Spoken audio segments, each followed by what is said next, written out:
Afayyain buufata waraanaa Katama Lambiyaam Ibrahim Zulfiqar Ajaja beenyaan beem ibsa kenneen Har'a Iraan deebii barbadeessaatiin diinaaf kennee jira. Deebiin Iraan saffisaa fi kan diinni hin eegne ture. Iraan misaa'elota ishee haqaam samii tarsaastee furguggisuun handhuura Israa'el keessatti wiirtuuwwan tikaa fi waraanaa murteessoo ta'an barbadeessitee jirti. Wanti addunyaan asisee garuu kana qofa miti. Iraan yeroo tokkotti buufataalee waraanaa Ameerikaa 14 kanneen naannichaa keessatti akka utubaa diinaatti ilaalaman Haleellaa bakka jedhamuun rukuttee daaraam gochuu isheeti. Gabaasni eegdota warraaqsaa Islaamaa Iraan akka saaxiluutti Haleellaa kanaan loltoonnii fi qondaaltonni Ameerikaa fi Israa'el dhibbaan lakkaa'aman dhumanii jiru. Kun Iraaniif injifannoo seena-qabeessa yoo ta'u, diinaaf ammoo guyyaa dukkanaa ta'ee jira. Bal'ina isaa qabannee jirra. Misaa'elli Iraan inni saffisaam sagalee olii barriisuun haayipaarsoonikiin waraana guutummaatti jijjiiree jira. Iraan har'aa meeshaa addunyaan tilmaamuu hin dandeenye baasuun sirna ittisaa qilleensaa Israa'elii fi Ameerikaa kanneen hin caban jedhamanii faarfaman harka qullaan bissee jirti. Bal'ina isaanii dhageessu. Odollee Bahrain isheen yeroo baay'ee tasgabbii fi callisuun beekamtu har'a raafama keessa seentee jirti. Iddoo buufanni humna galaanaa Ameerikaa inni guddaan itti argamuu fi iddoo dooniiwwan waraanaa Ameerikaa itti haara galfatan kanarratti har'a bakka kaan Iraan samiirraa gadi bu'ee jira. Magaalaan Dubaay gama isheetiin isheen mallattoo qananii fi badhaadhinaa taate har'a dukkanaa hin eegamne keessa seentee jirti.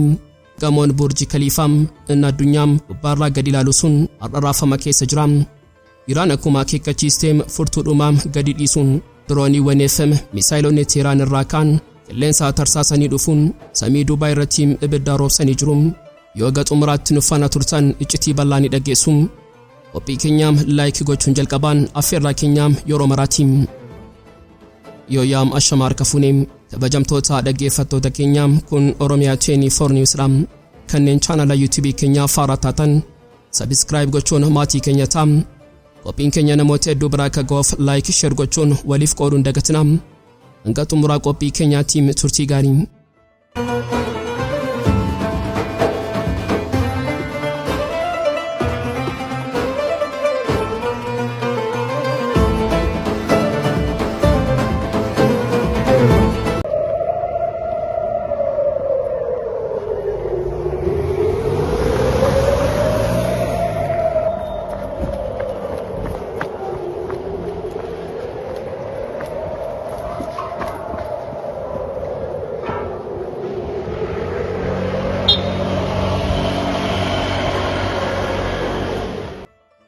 Seenaan waraanaa Baha Giddu-galeessaa bifaaraan halluu dhiigaafim ibidda uffatee barreeffamaa jira.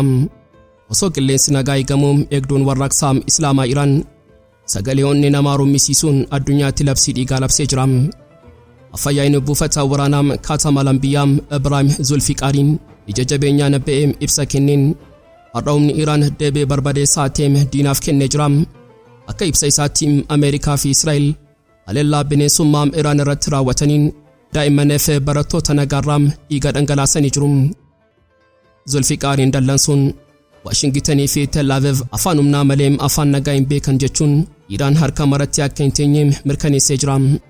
Deebiin Iraan saffisaa fi kan diinni hin eegne ture. Iraan misaa'elota ishee haqaa samii tarsaastee furguggisuun handhuura Israa'el keessatti wiirtuuwwan tikaa fi waraanaa murteessoo ta'an barbadeessitee jirti. Wanta addunyaan asisee garuu kana qofa miti. Iraan yeroo tokkotti buufataalee waraanaa Ameerikaa 14 kanneen naannichaa keessatti akka utubaa diinaatti ilaalaman Haleellaa bakka jedhamuun rukuttee daara gochuu isheeti.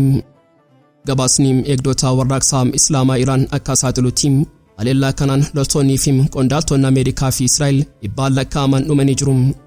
Kun Iraaniif injifannoo seena-qabeessa yoo ta'u, diinaaf ammoo guyyaa dukkanaa ta'ee jira. Iraan nuti humna qabnaa, nuti hin jilbeenfannu jechuun deebii murteessaa fi humna qabuun kennuu ishee labsitee jirti. Walumaa galatti Zulfiqariin akeekkachiisa dhumaa dabarseen waraanni keenya asirratti hin dhaabbatu, tarkaanfiin itti aanu kana caalaa jabaa fi bal'aa ta'a. Iraan dhiiga ijoollee isheetiif haaloo ba'uuf lola kana itti fufuuf murteessitee jirti. Humni waraanaa Iraan uummata isaatiif injifannoo kana gabaasuun kan itti fufuu ta'uu mirkaneessee jira. Har'a galaanni Arabaa fi samiin naannichaa aarii Iraaniin bobaa jira. Diinni ammoo reeffa isaa lakkaa'achaa jira. Sameen Baha Giddu-galeessaa seeraa fi heera waraanaa kanaan dura beekamuun dadiigee jira. Ogeessi waraanaa fi tarsiimoom Eliyaas Hannam Aljazeera irratti dhugaa addaa tokko lafa kaa'ee jira. Misaa'elli Iraan inni saffisaa sagalee olii barriisuun waraana guutummaatti jijjiiree jira. Iraan har'a meeshaa addunyaan tilmaamuu hin dandeenye baastee sirnatti isaa qilleensaa Israa'elii fi Ameerikaa kanneen hin caban jedhamanii faarfaman harka qullaan bissee jirti. Wanti har'ateem salphaa miti. Iraan Misaa'elotaa fi dirooniiwwan ishee Qaadir jedhaman 200 ol yeroo gabaabaa keessatti Tel Aviv kaabaa fi kibba Israa'el irratti akka bokkaatti roobsitee jirti. Jalqaba irratti lakkoofsi isaa 125 jedhamee tilmaamee ture. Garuu daqiiqaa muraasa booda samiin dho'insaan guutame. Wanta addunyaa naasisee garuu baay'ina qofa miti teeknooloojii isaati. Iraan Misaa'ela Fattah-1 fayyadamuun Misaa'elli kun saffisaa sagalee dachaa 15 hanga 15 barriisa. Sirnitti isaa Ameerikaa paayisiriyootii fi tiyaad jedhaman Misaa'ela qajeelaa deemuu kuffisuuf kan hojjetaman malee bineensa samii keessaa kallattii jijjiirrachaa fi saffisa kanaan barrisuun qabuuf dandeettii hin qaban. Ogeessi waraanaa Eliyaas Hannaan akka jedhutti tiyaad jechuun dhagaa darbatanii dhagaa qilleensarra jiru rukutuu jechuudha. Garuu yeroo dhagaan sun saffisaa sagalee dachaa 15 barrisuun isa argachuun abjuudha. Seenaa waxabajjii darbee yeroo ilaallu Iraan Misaa'elota 500 dhukaastee isaan keessaa 30 hanga 35 ta'an sirnatti isaa darbuun kasaaraa doolaaraa biiliyoona 3 geessisanii turan. Yeroo sanatti Ameerikaan Misaa'ela ishee tiyaad 160 fixattee turte. Har'a garuu saffisaa Fattah-1 wajjin Ameerikaan kuufama ishee fixachuuf daqiiqaa muraasa qofa ishee gaafata. Gama biraatiin ibiddi kun Iraan qofa osoo hin taane naannicha guutuu waliin ga'ee jira. Ameerikaa fi Israa'el Iraaniin laamsheessuuf jecha magaalota akka Tabriz, Shiraz, Hamadaan, Zanjaanii fi Teheraan irratti akkasumas buufata galaanaa Chabahar irratti boombii roobsanii jiru. Garuu deebiin isaa daran bal'atee jira. Raadaariin Ameerikaa Qatar keessa jiru rukutamee jira. Bahrain keessatti siginaaliin sodaa iyyee jira. Kuwaitii fi Imaaraat keessatti dho'iinsi dhaga'amee jira. Ameerikaanis harka maratti hin teenye. Diroonii Har'a Luqaas jedhamtu ishee kiiloomeetira 650 barristuu fi shaahida Iraan fakkaatuun dirree waraanaa galchitee jirti. Kun waraana sibiilaa fi sammuu ta'ee jira. Ogeessi waraanaa Hannaan akka jedhutti Ameerikaan Israa'eliin eeguuf dirqama qabdi. Garuu Iraan Ameerikaadhaaf sodaa jireenyaa miti. Israa'eliif garuu dhumaatiidha. Xumura irratti wanti nama dhiphisu tokko jira. Har'a namni ibidda kana dhaamsu hin jiru. Mariin Jeenevaa adda citee jira. Mariin Maskat kufee jira. Sirnitti isaa Ameerikaa dhiphatee jira. Iraan ammoo tarsiimoo baay'inaan liqimsuu itti uftee jirti. Baha Giddu-galeessaa Har'a afaan bineensaa dho'itee jira. Misaa'elli Fattah ammoo seenaa Har'a kan teeknooloojii dhiyaatu uffatuun barreessaa jira. Seenaan waraanaa Baha Giddu-galeessaa boqonnaa Har'a kan dhiigaa fi ibiddaan barreeffamu saaqee jira. Osoo addunyaan hafuura qabattee hordoftu Israa'el seenaa humna qilleensaa ishee keessatti lola guddichaa kan xiyyaarota waraanaa 200 ol hirmaachisee lafa Iraan irratti raawwattee jirti. Xiyyaaronni kunniin akkuma tuuta kanniisaa samiirra barrisuun iddoowwan 500 ol kanneen sirnatti isaa qilleensaa fi buufataalee Misaa'elaa Iraan ta'an irratti rooba ibiddaa roobsanii jiru. Ajajaan waraanaa Israa'el kun duula murteessaa fi seena-qabeessa kan dandeettii diinaa laansheessuudhaan jechuun labsee jira. Atoo malee Iraan harka maratti hin teenye. Inumaayyuu waan addunyaan hin eegne tokko baasee jirti. Televezyiiniin Iraan onnee guutuun humna waraanaa biyyattii Misaa'ela Fattah jedhamu isa saffisaa sagalee olii barrisuun gara diinaatti furguqisuu isaa beeksisee jira. Misaa'elli kun sirnatti isaa diinaa tarsaasuun akeeka isaa rukutuuf dandeettii jabaa qaba. Tel Aviv fi magaalota Israa'el biroo keessatti saayireeniin yeroo 528 ol iyyuun isaa hagam deebiin Iraan jabaa akka tureem ragaa ba'a. Gorsaan eegduu warraaqsaa Iraan Ibraahim Jabaariin Tiraamp fi Israa'eliif ergaa kan gurra duucheem onnee rummisiisuun dabarsee jira. Nuti meeshaa ammayyaawaa kan waggootaaf loluu danda'u qabna. Wanti amma dhukaasnee Misaa'ela keenyaa isa moofaadha. Inni ammayyaawaan gara fuula duraatti ni dhufa jechuun akeekkachiise. Akka Jabaariin jedhutti tarkaanfiin Iraan kana booda fudhattuun kan diina dhukkubsuu fi bal'aata. Iraan haleellaa bineensummaa kanaaf deebii saffisaa fi qulqullina qabu kennuu ishee mirkaneessitee jirti. Gama siyaasaatti ministeera dhimma alaa Iraan Abbaas Araghchiin waraanni kun kan nuti filanne miti.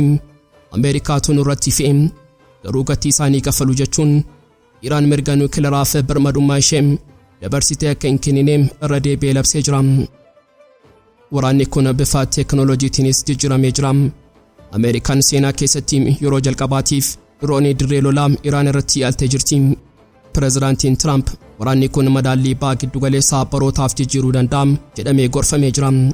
Israa'el duulli kun torban tokkoof turuu akka danda'u yoo dubbattu, Ameerikaan ammoo sodaan ammallee jira jetti.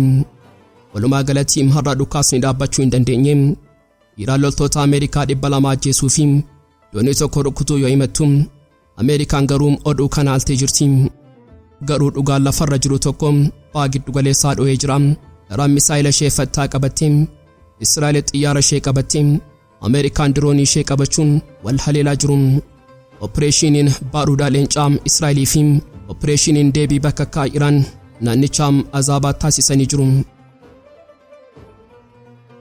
Odollee Bahrain isheen yeroo baay'ee tasgabbii fi callisuun beekamtu har'a raafama keessa seentee jirti. Iddoo buufanni humna galaanaa Ameerikaa inni guddaan itti argamuu fi iddoo dooniiwwan waraanaa Ameerikaa itti aara galfatan kanarratti har'a bakka Iraan samiirraa gadi bu'ee jira. Viidiyoowwan jiraattota naannichaatiin waraabamanii miidiyaa hawaasaa irratti tamsaan dhugaa sodaachisaa tokko saaxilanii jiru. Misaa'elli baalaastikii Iraan saffisaan iji namaa hordofuu hin dandeenyeen qilleensa tarsaasee iddoo tajaajila loojistiikii fi suphaa dooniiwwan Ameerikaa bira yeroo bu'u mul'ata. Kun dhukaasaa lafaa kee miti. Kun hidda dhiigaa Ameerikaa kutuuf tarkaanfii fudhatamedha. Bahrain lafa qofa osoo hin taane isheen sombaa humna galaanaa Ameerikaati. Dooniiwwan gurguddoo fi xiyyaaronni Ameerikaa galaanaa Arabaarra jiran boba'aa nyaataa fi suphaa argachuuf buufata kanarratti hirkatu. Iraan wiirtuu kana rukutuun ishee dooniiwwan Ameerikaa kallattiin liqimsuu baattus humna isaaniittiin socho'an laamsheessuuf karoorfachuu ishee agarsiisa. Ogeeyyiin waraanaa akka xiinxalanitti Misaa'elli baalaastikii kun sadarkaa dhumaarratti saffisa guddaa waan qabuuf sirna ittisaa Patriot yookaan TIAD jala miliquuf carraa guddaa qaba. Ifni guddaan yeroo inni lafa rukutu mul'ate sun hagam meeshaan kun humna qabeessa akka ta'e ragaa ba'a. Iraan kanaan dura yoo Ameerikaan Israa'el wajjin taate nutuqxe buufataaleen ishee naannichaa jiran nagaa hin argatan jechuun akeekkachiisaa turte. Har'a garuu akeekkachiisa sanaa gara gochaatti jijjiirtee jirti. Tarkaanfiin kun Ameerikaadhaaf ergaa ifaa dabarsa. Galaanarra dhaabbachuu dandeessu garuu lafarraa qubachuu hin dandeessan yoo wiirtuun suphaa fi loojistiikii kun miidhame. Dooniiwwan Ameerikaa magaalaa Sibiilaa jedhaman sun bishaanumarra dhaabbatanii boba'aa fi gargaarsa dhabanii akka dhaabbatanitti hafuu danda'u. Walumaa galatti ibidda Israa'el irratti qabatee amma gara Bahrainitti ce'ee jira. Iraan harka ishee dheereffattee iddoo diinni hin eegnetti iddoo lafee dugdaa diinaa ta'etti rukutaa jirti. Galaana Arabaa fi biyyoonni naannoo ammaa dirree xiyyaa ta'anii jiru. Jiraattonni Bahrainii fi loltoonni Ameerikaa ija dhiphinaatiin samii ilaalaa Misaa'elli itti aanu eessa akka bu'u eegaa jiru. Magaalaan Dubaay isheen mallattoo qananii fi badhaadhinaa taate har'a dukkanaa hin eegamne keessa seentee jirti. Gamoon Burji Khaliifaa inni addunyaa gubbaarraa gadi ilaalu sun har'a raafama keessa jira. Iraan akkuma akeekkachiiftee furtuudhumaa gadi lakkisuun dirooniiwwanii fi misaa'ilonni Iraan irraa kaan qilleensa tarsaasanii dhufuun samii Dubaay irratti ibidda roobsanii jiru. Magaalaan kun kanaan dura bashannanaa fi daldalaan beekamti turte. Har'a garuu sagalee dho'insaa fi saayireenii akeekkachiisaatiin guutamtee jirti. Sirni ittisaa qilleensaa Imaareetiin hamma danda'e qolachuuf tattaafatus baay'inni fi saffisni misaa'ilotaa Iraan humnaa ol ta'ee jira. Dho'insi naannoo Burji Khaliifaatti dhaga'ame namoota 10,000 lakkaa'aman gamoo dheeraa sana keessaa akka baqatan dirqisiisee jira. Kun mallattoo salphaa miti. Kun diinagdee fi turizimii naannichaa lafaan dha'uudha. Mootummaan Imaareetiin aariidhaan boba'aa jira. Ibsa baaseen haleellaa kanaa gochaa lugnaa fi hammeenyaa gochuun balaaleffatee jira. Akkasumas nuti mirga deebii kennuu qabna jechuun Imaareetiin waraana kana keessa seenuuf qophii ta'uu ishee akeekkachiisee jira. Iraan tarkaanfii kanaan maal agarsiisuu barbaaddi? Ergaan isaa ifadha. Yoo Ameerikaa fi Israa'el wajjin taatanii na waraantan gamoon keessan inni dhiigaan osoo hin taane dafqaan ijaarame sun nagaa hin argatu. Iraan amma waraana dirree waraanaa qofa osoo hin taane gara magaalota qananiitti ceesistee jirti. Dubaay har'a gubachaa jirti. Horii ammoo dabareen eenyuuta? Addunyaan hafuura qabattee ibidda Dubaay kana ilaalaa madaallii humnaa Baha Giddu-galeessaa akkamitti akka caccabu hordofaa jirti. Egaan kabajamtootaam dhaggeeffattootaam Oromiyaa 24 News qophii guyyaarraaf qabannee dhiyaannee asumarratti goolamaam kanneen chaanala YouTube keenya Har'a taatan subscribe gochuun maatii keenya taam qophiin keenya namoota hedduu biraa akka ga'uuf like share gochuun waliif qooduun dagatinaam hanga xumuraatti waan nu faana turtaniif galatoomaam.